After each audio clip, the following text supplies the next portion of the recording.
Okay, విస్తార పఠనం చాలా important అమ్మా. రేపు ఈ వీడియోలన్నీ భాషా నైపుణ్యాలు అన్నీ అయిపోయిన తర్వాత, లేఖనం అయిపోయిన తర్వాత గ్రాండ్ టెస్ట్ ఉంటుంది 50 మార్కులకు. 50 మార్క్స్ గ్రాండ్ టెస్ట్ ఉంటుంది. 50 మార్కులలో ఎవరైతే ఫస్ట్ వస్తారో వాళ్ళకు ఒక గిఫ్ట్ కూడా ఇస్తాను. చెప్పను, తర్వాత గిఫ్ట్ రివీల్ చేస్తాను. ఓకేనా? గిఫ్ట్ అంటే అందట్లో ఫస్ట్ రావడం కాదు. 50 మార్కులలో 45కు పైన వచ్చినటువంటి 45కు పైన వచ్చి ఉండాలి, ఫస్ట్ రావాలి. అట్లా వచ్చినటువంటి వాళ్ళకు ఒక గిఫ్ట్ అనేటువంటిది ఉంటుంది. టాపిక్ వైజ్ టెస్ట్లు ఆల్రెడీ తెలుగు మెథడ్ టెస్ట్ అనేటువంటి యాప్లో ఉన్నాయి, చూసుకోండి. ఎవరైనా మిత్రులు తెలియకపోతే మన యాప్లో ఉన్నటువంటి వాళ్ళు, అంటే యాప్లో ఉన్నటువంటి వాళ్ళు మన దగ్గర ఇప్పుడు క్లాస్ వింటున్నటువంటి వాళ్ళకు ఎవరికైనా తెలియకపోతే చెప్పుకోవచ్చు. ఓకే, విస్తార పఠనం. మరి విస్తార పఠనం అంటే ఏంటి అంటే, విస్తార పఠనం అంటే కేవలము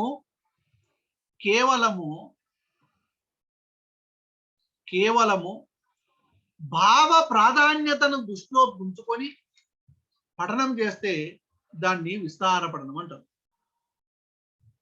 కేవలము భావం యొక్క ప్రాధాన్యతను మాత్రమే దృష్టిలో పెట్టుకొని పఠనం చేస్తే విస్తార పఠనం అంటారు.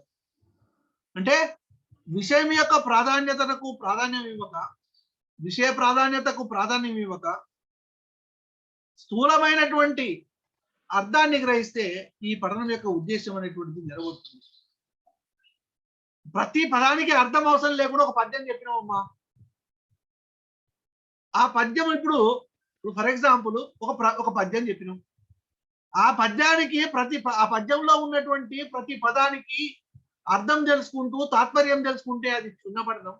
అట్లా కాదు, అది మొత్తాన్ని కలిపి భావం తెలుసుకుందాం అనుకో, అది విస్తార పఠనం. క్లియరా? ఎస్ ఆర్ నో చెప్పండి. Clear or not? అంటే విస్తార పఠనానికి క్షుణ్ణ పఠనానికి ఉన్నటువంటి తేడా ఇదే. పద్యంలో ఉన్నటువంటి ప్రతి పదానికి అర్థం తెలుసుకుంటూ తాత్పర్యము భావం తెలుసుకుంటే అది క్షుణ్ణ పఠనము. అంటే లేకుంటే కేవలము భావాన్ని మాత్రమే భావ ప్రాధాన్యతను మాత్రమే దృష్టి ఉంచుకొని పఠనం చేస్తే అది విస్తార పఠనము. అది విస్తార పఠనము. కేవలము భావ ప్రాధాన్యతను దృష్టిలో ఉంచుకొని, కేవలము భావ ప్రాధాన్యతను దృష్టిలో ఉంచుకొని పఠనము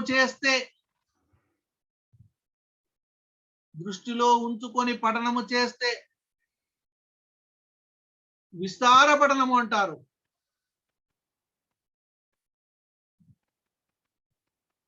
అంటే కేవలము భావానికి మాత్రమే ప్రాధాన్యత ఇచ్చి రీడింగ్ చేసినట్లయితే దాన్ని విస్తార పఠనం అంటారు. మరి ఇక్కడ విద్యార్థుల యొక్క టైం వేస్ట్ కాకుండా కేవలము భావాన్ని మాత్రమే గ్రహించుకుంటా పోతే విద్యార్థులు అనేకమైనటువంటి చాలా జ్ఞానాన్ని కూడా సముపార్చేటువంటి అవకాశం ఉంటుంది. విద్యార్థుల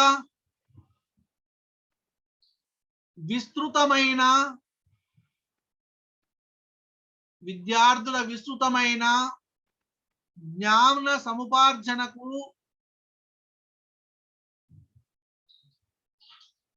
దోహదపడే పఠనాన్ని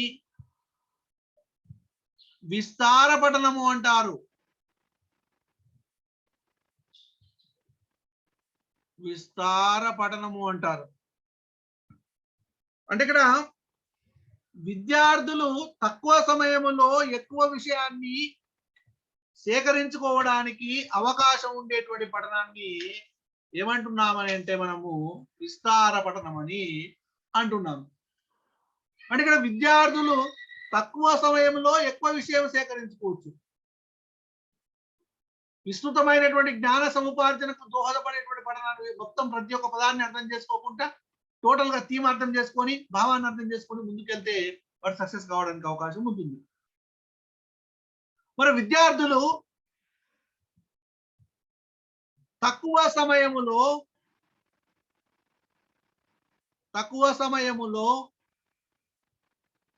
ఎక్కువ విషయాన్ని సేకరించుకోవడానికి అవకాశం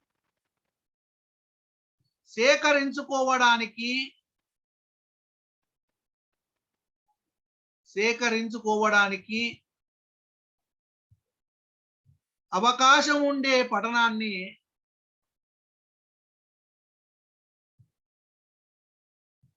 విస్తార పఠనము అంటారు.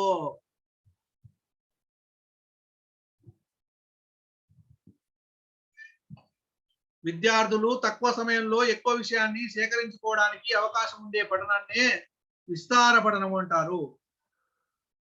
అంటే తక్కువ సమయంలో ఎక్కువ విషయాన్ని సేకరించుకోవచ్చు. ఇంతకుముందు ఈ క్షుణ్ణ పఠనము ఎక్కువ విషయ సేకరణకు అంతగా ఉపయుక్తం కాదు అని క్షుణ్ణ పఠనంలో తెలుసుకున్నాం. అంటే తక్కువ సమయంలో ఎక్కువ విషయాన్ని సేకరించుకోవడం కొరకు ఇది పిహెచ్డి వాళ్ళకు చాలా చక్కగా ఉపయోగపడుతుంది. పిహెచ్డి చేసే వాళ్ళకు ఉపయుక్తం.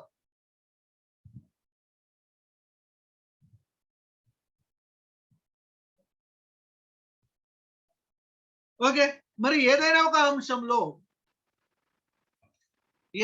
అంశంలో భావానికి విషయానికి అధిక ప్రాధాన్యం ఉన్నట్లయితే దాన్ని విస్తార పఠనం అంటారు. ఏదేని ఒక అంశములో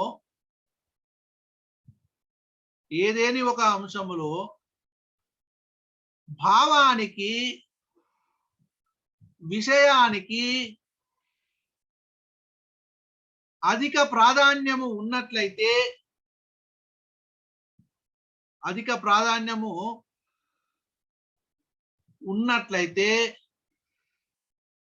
దానిని విస్తార పఠనము అంటారు. అంటే భావానికి విషయానికి ఎక్కువగా ప్రాధాన్యత ఇస్తే అర్థాన్ని ప్రతి ఒక్క పదం యొక్క అర్థానికి ప్రాధాన్యత ఇస్తేనేమో అది క్షుణ్ణ పఠనము. కేవలం ఇక్కడ భావానికి మాత్రమే సబ్జెక్ట్ మాత్రమే ప్రాధాన్యం ఇస్తే దాన్ని విస్తార పఠనం అంటారు. ఉదాహరణ ఉపవాచకములు, నాన్ డీటెయిల్స్. ఉపవాచకంలో ప్రతి పదానికి అర్థం తెలుసుకోవాల్సిన అవసరం ఉందా? చెప్పండి. నేను చిన్నప్పుడు మా 10th క్లాస్ లో ఉపవాచకం బారిస్టర్ పార్వతీశం ఉండేది. మామూలుగా చదువుకుంటే పోతే సరిపోతుంది. ప్రతి ఒక్క పదానికి అర్థం తెలుసుకోవాల్సిన అవసరం ఉందా ఉపవాచకంలో? ఉపవాచకం అంటే ఏంది? నాన్ డీటెయిల్డ్ అంటే ఏంది? డీటెయిల్ గా చెప్పబడదు. డీటెయిల్ గా చెప్పబడినటువంటి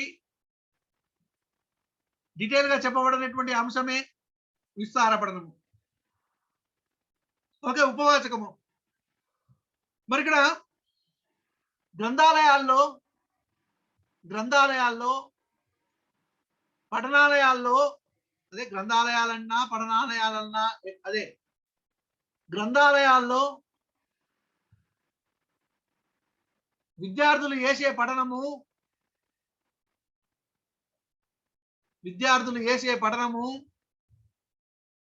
ఏ పఠనం కిందకి వస్తుంది? విస్తార పఠనం కిందకి వస్తుంది. ఓకే, ఇప్పుడు ఒక ప్రశ్న అడుగుతా, చెప్పండి. 9వ తరగతి పిల్లవాడు, ప్రశ్న 9వ తరగతి పిల్లవాడు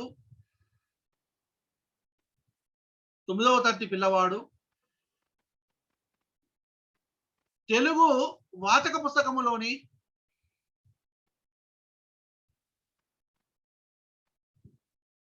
దానశీలము పాఠ్యభాగంలో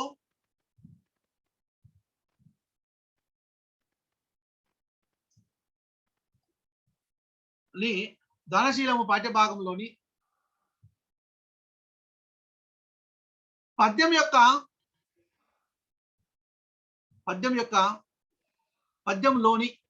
పద్యంలోని ప్రతి అర్థాన్ని తెలుసుకుంటూ భావాన్ని తెలుసుకుంటూ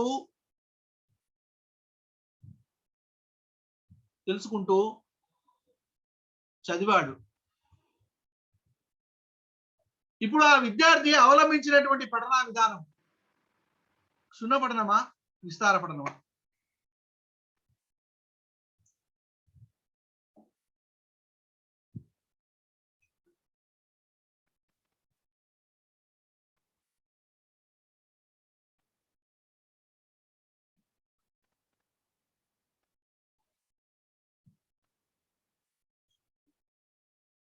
క్షుణ్ణ పఠనమా, విస్తార పఠనమా? క్షుణ్ణ పఠనం. రైట్. అంటే ప్రతి ఒకటే గుర్తుపెట్టుకోండి, తెలుగు వాచక పుస్తకం అని ఇచ్చిండు అని అంటే క్షుణ్ణ పఠనం ఇంకా క్లియర్. ఇంకో ఎగ్జాంపుల్ చెప్తా చూడండి. ఓరల్ గా చెప్తా చూడండి. లావణ్య అనే విద్యార్థిని ఉపాధ్యాయ పోస్టుకు అంటే ఉపాధ్యాయ పోస్టుకు ప్రిపేర్ అయ్యే లావణ్య అనేటువంటి అభ్యర్థి గ్రంథాలయానికి వెళ్ళి పుస్తకాన్ని చదువుతున్నది. అప్పుడు లావణ్య అవలంబించినటువంటి పఠనా విధానము క్షుణ్ణ పఠనమా, విస్తార పఠనమా? లావణ్య అవలంబించినటువంటి పఠనము భావపఠన. ఎక్కడ భావపఠనం ఎక్కడదమ్మా? కొత్త పేర్లు పెడతారు.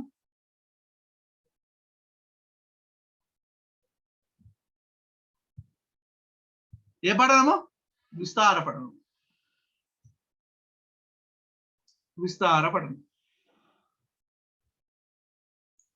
ఓకే, మరి ఇక్కడ జాగ్రత్తగా గమనించాలి. 10వ తరగతి పిల్లవాడు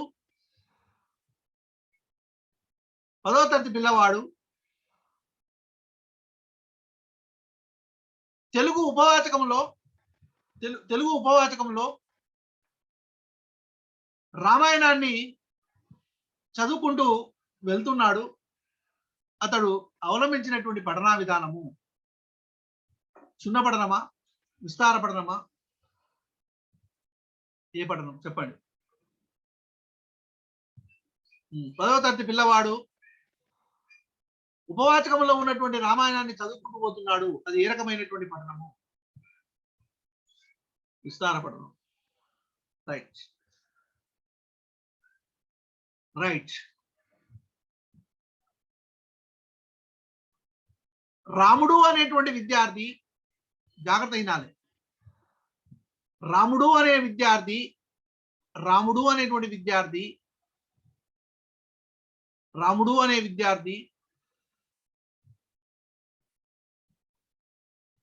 నిశ్శబ్దంగా పుస్తకాన్ని చదువుకుంటూ వెళ్తున్నాడు. ఇది ఏ రకమైనటువంటి పఠనము? ఆప్షన్ 1 మౌన పఠనము, ఆప్షన్ 2 బాహ్య పఠనము, ఆప్షన్ 3 క్షుణ్ణ పఠనము, ఆప్షన్ 4 విస్తార పఠనం.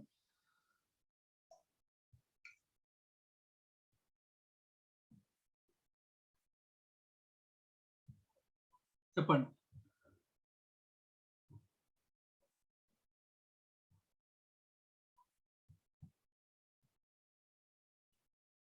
మీ అందరికి ఉద్యోగాలు వస్తాయి పొరి. అందరికి ఉద్యోగాలు వస్తాయి పొరి. 1 అన్న వాళ్ళందరికి ఉద్యోగాలు వస్తాయి. Right, correct. 1 మౌన పఠనం. నేను తెలుగు వాచకం అనలేదు, ఉపవాచకం అనలేదు, కేవలం ఒక పుస్తకం అన్నాను. నిశ్శబ్దంగా చదువుకుంటూ పోతున్న వాడు క్షుణ్ణంగా చదువుతుండని లేదు, విస్తార పఠనం చేస్తున్నాను. ప్రతి అర్థాన్ని తెలుసుకుంటూ పోతున్నాడు. ఎట్లా చదువుతుండో పోతుంది, అని మనోగతి ఉందో నయనగతి ఉందో ఏదో తెలుసుకోవాలి. కాబట్టి మౌన పఠనం ఇస్ ద రైట్ ఆన్సర్.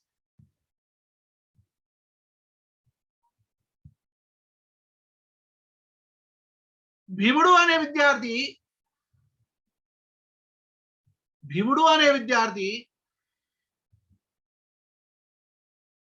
గ్రంథాలయానికి వెళ్ళి భీముడు అనే విద్యార్థి గ్రంథాలయానికి వెళ్ళి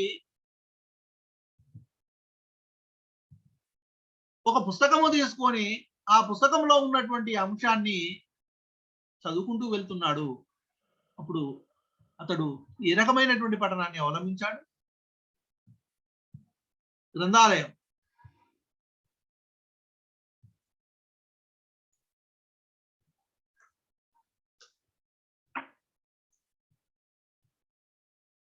ఇక గ్రంథాలయం అనగానే విస్తార పఠనము, తెలుగు వాచకం అనగానే క్షుణ్ణ పఠనము, తెలుగు ఉపవాచకం అనగానే విస్తార పఠనము. క్లియర్గా ఓకే. మరి ఈ విస్తార పఠనం వల్ల విరామకాలం అనేటువంటిది సద్వినియోగము జరుగుతుంది. అంటే బ్రేకులు అనేటువంటివి ఉండవు. మరి బ్రేక్ అనేటువంటిది ఏ పఠనానికి అవసరం చెప్పండి? విరామం అనేటువంటిది ఏ పఠనానికి అవసరము? మౌన పఠనానిక, బాహ్య పఠనానిక, క్షుణ్ణ పఠనానిక, విస్తార పఠనానిక? బ్రేక్. బ్రేక్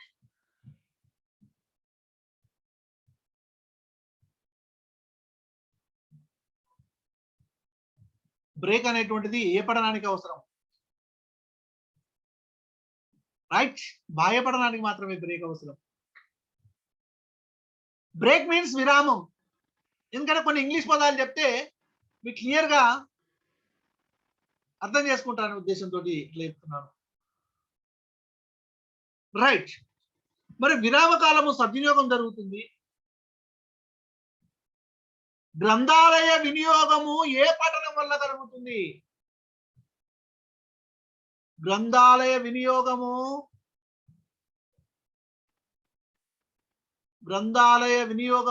ఏ పఠనం వల్ల కలుగుతుంది?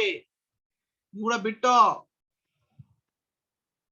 ఇవన్నీ ఎగ్జామ్లలో వస్తాయి.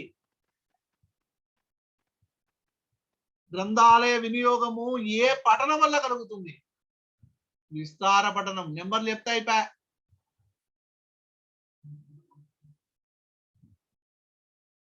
రైట్. ఇప్పుడు నేను ఒక బిట్ అడుగుతాను. విస్తార పఠనం అనేటువంటిది జాగ్రత్త వినాలి. విస్తార పఠనం వల్ల విద్యార్థుల్లో ఆప్షన్స్ కి రెండే. విస్తార పఠనం వల్ల విద్యార్థుల్లో ఏ పఠన సామర్థ్యం పెరుగుతుంది? విస్తార పఠనం వల్ల విద్యార్థుల్లో ఏ పఠన సామర్థ్యము పెరుగుతుంది? ఆప్షన్స్ రెండే, 1, 2.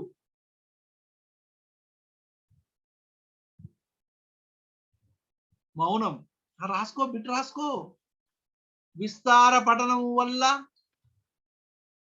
ఇన్ని బిట్లు వస్తున్నాయి చూడండి. విస్తార పఠనం వల్ల విద్యార్థుల్లో మౌన పఠన సామర్థ్యము పెరుగుతుంది. మర్చిపోరండి మళ్ళీ మెథడాలజీ. చెప్తున్నా కదా, మీరు శ్రద్ధ పెట్టి ఇప్పుడు విన్నట్లయితే మర్చిపోలేరు. ఎందుకని ఇంత క్లియర్ కట్ ఇది ఆన్లైన్ వల్ల సాధ్యమైందండి. ఆఫ్లైన్ వల్ల కూడా సాధ్యం కాదు నేను చెప్తున్నాను. ఆఫ్లైన్ వల్ల ఏమవుతుందంటే హర్రీ బర్రీ ఉంటది. ఇన్ని రోజులల్లా ఈ సిలబస్ కంప్లీట్ చేయాలనేటువంటిది ఒకటి ఉంటది. ఒక 6 రోజులలో మెథడ్ అయిపోవాలంటే 6 రోజుల లెక్కన మెథడ్ అయిపోతుందా? ఈనాటికి నేను ఎన్ని రోజులు చెప్పానంటే చూడండి, మరి 6 రోజుల్లో మెథడ్ అయిపోతుందా? కాదు. రకరకాల ఎగ్జాంపుల్ తీసుకుంటూ అంశాలను చెప్పుకుంటూ వెళ్తున్నాను. కాబట్టి ఇది ఆన్లైన్ వల్ల, ఆన్లైన్ అనేటువంటిది మనకు కాంపిటేటివ్ చదివేటువంటి విద్యార్థులకు చాలా వరమండి ఇది. ఎందుకంటే దూర ప్రాంతాలకు వెళ్ళి చదువుకోవాల్సినటువంటి అవసరం లేదు. ఇంటి దగ్గరనే ఉండి మంచిగా చదువుకోవచ్చు, క్లాస్ వినొచ్చు. ప్రత్యక్షంగా క్లాస్ వింటున్నటువంటి అనుభూతి. సార్ కనబడుతున్నాడు, పాఠం బోర్డు పక్క కనబడుతుంది, చాలదా? ఒక ఆయన అన్నాడు మొన్న ఫోన్ చేసి, సార్ మీరు మొత్తం కనపడితే బాగుంది. నన్ను చూస్తానికి వచ్చినారా, సబ్జెక్ట్ చూస్తానికి వచ్చినారా భయ్? ఏమమ్మా ఈయన చెప్పరు? మీరు సబ్జెక్ట్ కావాలా, నేను కావాలా? ఇప్పుడు ఆఫ్లైన్కి రా, రామయ్య కోచింగ్ సెంటర్ హైదరాబాదు రా, నన్ను చూడొచ్చు మొత్తం.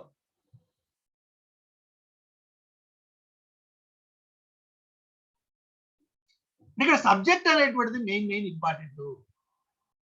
పక్కకు అట్లా మూలకు కనపడుతున్నావుగా సార్ అని అదంతగా అంటే ఏదో ఒకటి అడగాలి, ఏదో ఒకటి నెగటివ్ తీసుకురావాలి. ఇప్పుడు నేను ఈ విధంగా చెప్పుకుంటా పోతుంటే అందరి దృష్టి ఉంటది నా మీద, ఉంటది.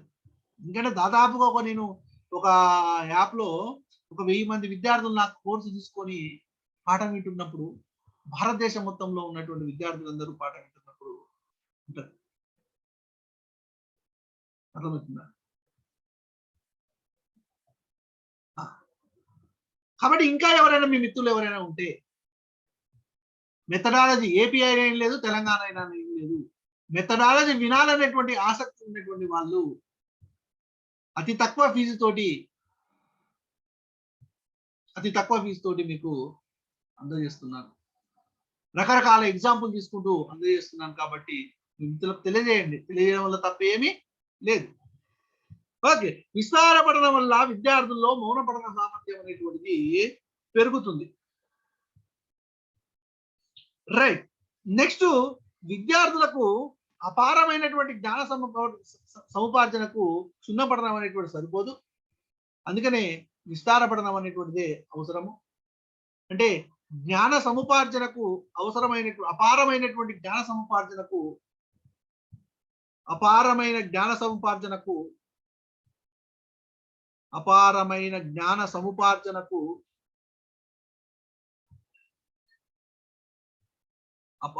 జ్ఞాన సముపార్జనకు విస్తారపడనము అవసరం.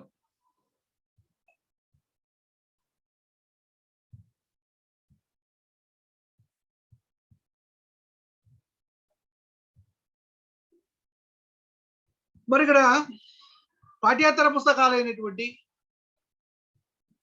నాటకాలు, నవలలు,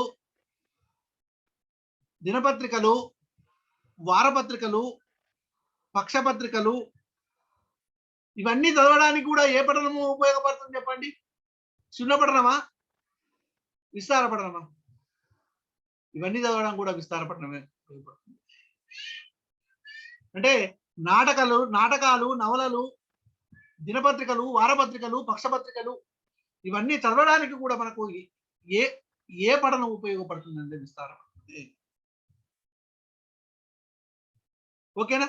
రైట్. మరి విస్తార పఠనం యొక్క ప్రయోజనాలు ఏంటివి? విస్తార పఠనం యొక్క ప్రయోజనాలు. ఓకే, విస్తార పఠనం యొక్క ప్రయోజనాలు కొంతమంది శాస్త్రవేత్తలు కొన్ని నిర్వచనాలు ఇచ్చారు, తర్వాత వీడియోలో చూద్దాం. మరి నేను బాహ్య పఠనం చేస్తున్నాను కాబట్టి నాకు విరామం అవసరం కాదు. ఇక్కడ